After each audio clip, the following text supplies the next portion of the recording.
Pasok na.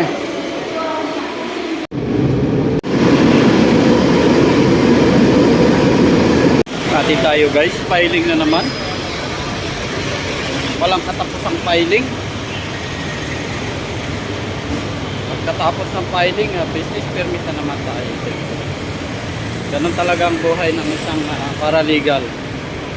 Okay, nasa law firm tayo, kaya pick mo na yan, transaction ng isang nagtatrabaho ng paralegal sa isang law firm, nasa government lagi. So, lakad ulit, wala lakad tayo. Ano naman dito sa Ortigas, walang mga sasakyan dito na sa loob ng Ortigas, hindi FX lang.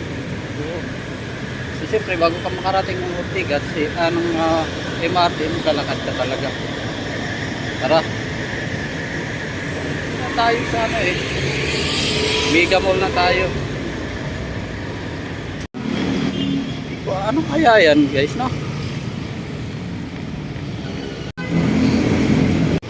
Walang traffic guys, so galing na Makati. Ito na yung Shaw Boulevard guys, MRT Shaw Boulevard Station. Dito tayo sasakay para makarating tayo ng Makati. Tapos siyempre bababa tayo ng Guadalupe. Pero huwag tayo dyan dumaan, ang taas ng aakyatin. Dito tayo sa escalator. Ang MRT Shaw Boulevard Station guys, dito yan matatagpuan sa may Shangri-La, ha. Yung mga bago pa lang naglalakad, dito yun.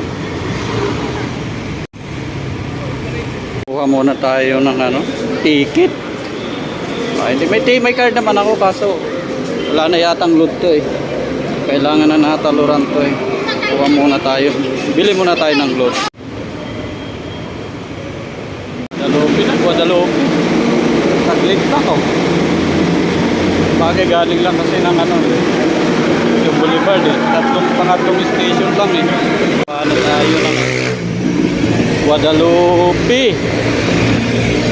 Mayroon nandito guys jeep. Kaso lang matagal ang pila rito eh.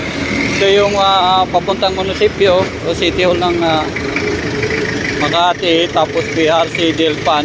Ayan. Pero yung atin sasakyan para mabilis makasakit tayo galing ng galing ng BGC, McKinley. Galing ng Pateros, yun.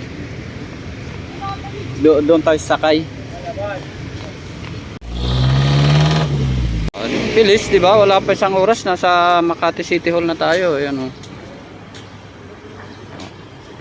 Dalawa guys dito yung nila, yung City Hall nila. Isang City Hall 1, yung luma yun. Tapos isang Makati City Hall building to. Ayan, oh. Ayun yung bago. Pero dito tayo sa luma kasi nandito yung court eh. Dito tayo pupunta. Hindi ako nagkakamali, nasa yun eh, 13th floor yata yun eh. Doon tayo. Ang yaman ng guys, no? Makati. Ganda ng City Hall nito, dalawa pa.